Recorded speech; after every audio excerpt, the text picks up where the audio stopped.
Listen, I've been growing food for over 15 years, and what I'm about to share will probably flip everything you think you know about February planting on its head. Most gardeners are sitting inside right now, waiting for spring. Meanwhile, there's a secret window opening up that could give you harvests weeks, even months, ahead of everyone else.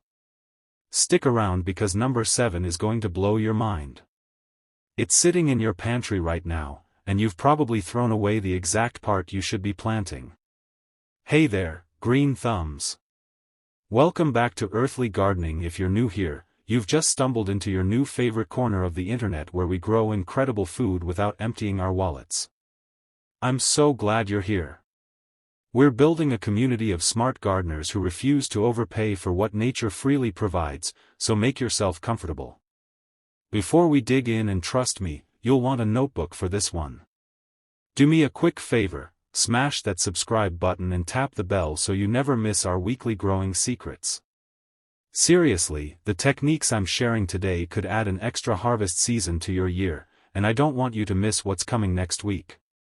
Alright, let's get into it. Crop 1, Walking Onions. Forget buying onion sets every single year. Walking onions are about to become your new obsession, and here's why: they're perennial. Plant them once, and they'll feed you forever. These bizarre, beautiful plants grow little bulbs on top of their stalks. Yeah, you heard that right, on top, and when those get heavy enough, they tip over and plant themselves.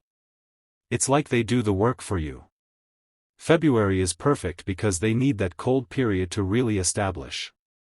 The bottom bulbs taste like shallots, the greens work like scallions, and those top bulbs? Replant them or eat them. You're getting 3 crops from one plant, and after your initial purchase, usually around $5 for a small cluster, you'll never buy them again. They spread, they multiply, and they're virtually indestructible.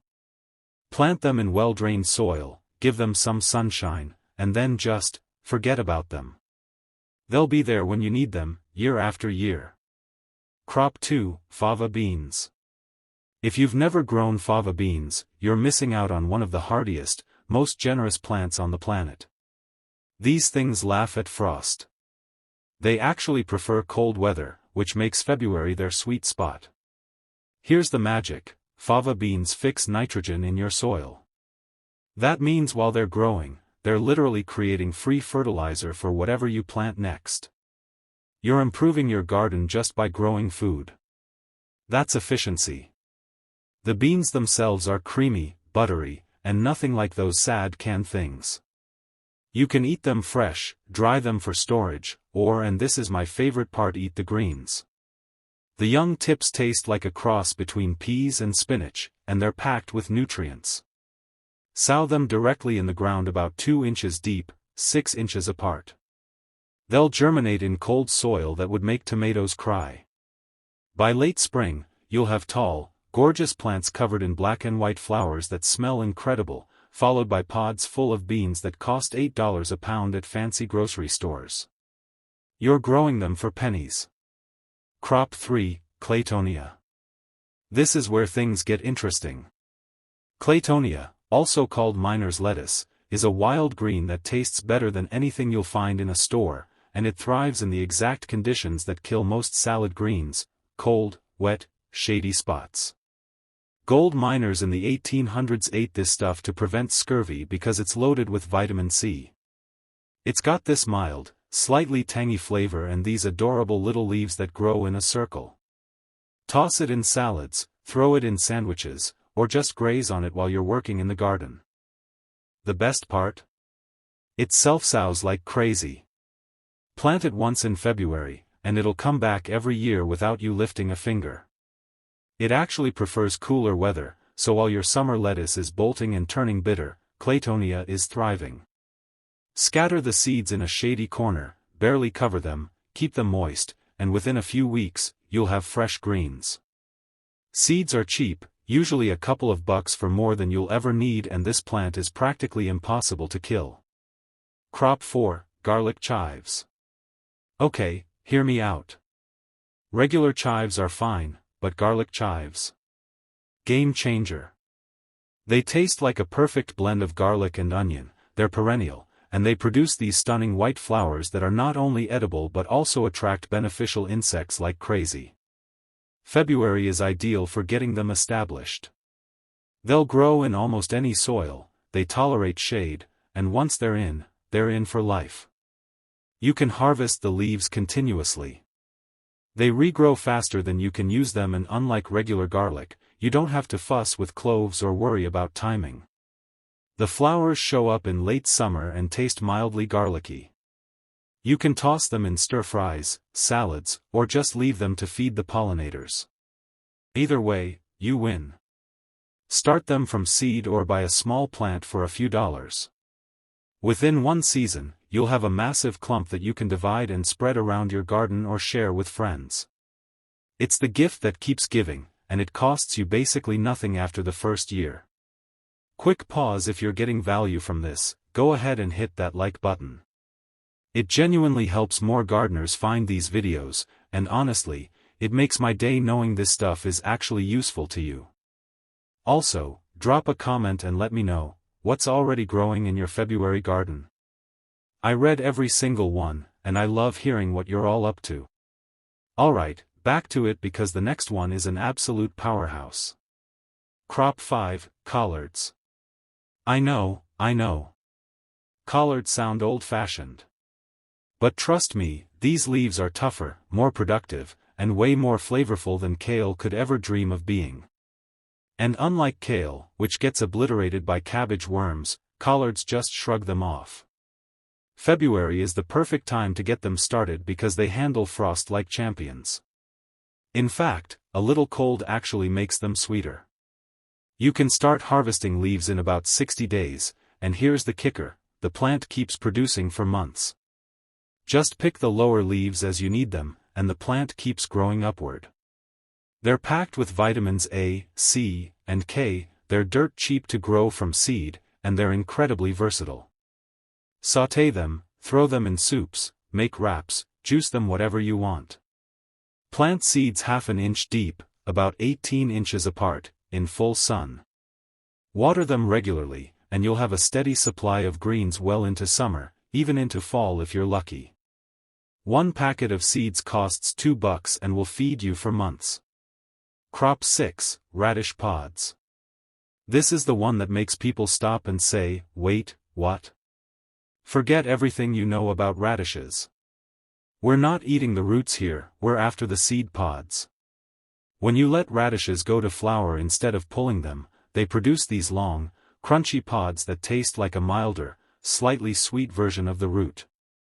They're incredible in salads, stir-fries, or just eaten raw as a snack. Crunchy, peppery, totally addictive. The variety you want is called a rat-tail radish, and it's specifically bred for pod production. February planting means you'll have pods by late spring, right when everything else is just getting started. Here's the budget-friendly angle: radish seeds are stupid cheap, and these plants are absurdly productive. One plant can give you dozens and dozens of pods over several weeks. You're getting way more food than you would from the roots, and it's something most people have never even heard of. Sow them directly, 1 inch apart, and thin as needed. They grow fast, they don't need much attention, and they'll surprise every single person you share them with. Crop 7, celery stumps. Remember that celery you bought last week? Don't throw away the bottom. Seriously. That stump you're about to toss in the trash can become a whole new plant, and February is the perfect time to make it happen. Cut off the base about 2 inches from the bottom, stick it in a shallow dish of water, and put it somewhere sunny. Within days, you'll see new growth shooting up from the center. Once you've got a few inches of growth and some roots forming, plant it outside or in a large pot. Will it produce massive, grocery store-sized stalks? Probably not.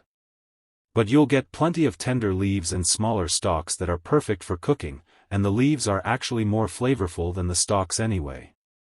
Plus, it costs you absolutely nothing.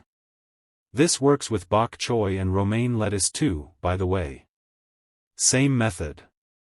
You're essentially creating free plants from trash, and it takes maybe 30 seconds of effort. If you want to take it further, let one go to seed and save those seeds for next year. Now you've got an endless supply of celery from one grocery store purchase. Crop 8, sorrel. Sorrel is one of those plants that makes you wonder why everyone isn't growing it. It's a perennial that comes back every year, it's ready to harvest in weeks, and it has this bright, lemony flavor that wakes up every dish you add it to. Use it in salads, soups, sauces, or blend it into a pesto that'll make you forget basil exists. It's got a tang that's hard to describe, think citrus meets green apple and a little goes a long way. February is ideal for planting because sorrel likes cool weather. It'll tolerate some shade, it's not picky about soil, and once it's established, it's nearly impossible to kill. Pests ignore it, diseases avoid it, and it just keeps growing year after year. Start from seed or by a small plant. Within a season, you'll have a massive clump that you can divide and spread around. Seeds are cheap, usually under $3, and one plant will give you more leaves than you know what to do with. The only downside? It contains oxalic acid, so people with kidney issues should enjoy it in moderation. But for most of us, it's a tangy, reliable green that costs almost nothing and asks for almost nothing in return. Crop 9, parsnips. Parsnips are criminally underrated. They look like pale carrots, but the flavor is completely different, sweet, nutty, almost creamy when you roast them. And here's the secret, they actually need cold weather to taste good. February planting is clutch because parsnips take a while, around 120 days, but that long growing season is what develops their complex flavor. Plus, they can stay in the ground through winter, and frost makes them even sweeter. They're perfect for budget gardeners because seeds are inexpensive, they store for months without refrigeration, and they're incredibly filling. Roast them, mash them, turn them into soup, or fry them into chips. They're versatile and delicious. Sow seeds directly into loose, deep soil. They need room for those long roots. Space them about 3 inches apart, keep them watered until they germinate, which can take a while, be patient, and then just let them do their thing. Come fall and winter, you'll have a root vegetable that tastes like a premium ingredient but costs you pennies to grow. Crop 10, mache. Last one, and it's a banger. Mache, also called corn salad or lamb's lettuce, is the most cold-tolerant salad green you can grow. It'll survive temperatures that would turn lettuce into mush, and it has this buttery, nutty flavor that makes store-bought greens taste like cardboard. European gardeners have known about this for centuries, but it's still weirdly uncommon here. That's a shame because it's incredibly easy to grow, it self-sows, and it produces in conditions where nothing else will. Scatter seeds in February, barely cover them, and keep them moist. They'll germinate in cold soil and grow slowly through late winter and early spring. By the time your lettuce is ready to plant, you'll already be harvesting mache. It grows in cute little rosettes that you can snip with scissors, toss in salads, or layer on sandwiches. The flavor is mild, slightly sweet, and the texture is tender without being wimpy. Seeds are cheap, it takes up almost no space, and it's one of those plants that makes you feel like a gardening genius because it thrives when everything else is struggling. There you have it, 10 crops you'd genuinely be missing out on if you skip February planting. These aren't your standard recommendations because, honestly, standard is boring. These are the plants that'll make your garden more productive, more interesting, and way easier on your wallet. The beauty of February planting is that you're working with nature's timing instead of fighting against it. You're getting ahead of the rush, you're building soil health, and you're setting yourself up for harvests that'll carry you through the year. If this video helped you out, do me a favor and share it with a fellow gardener who needs a little inspiration. Hit that subscribe button if you haven't already, we've got so much more coming your way. Drop a comment and let me know which of these you're most excited to try. I genuinely love hearing from you. Thanks for hanging out with me today, and as always, happy growing. I'll see you in the next one.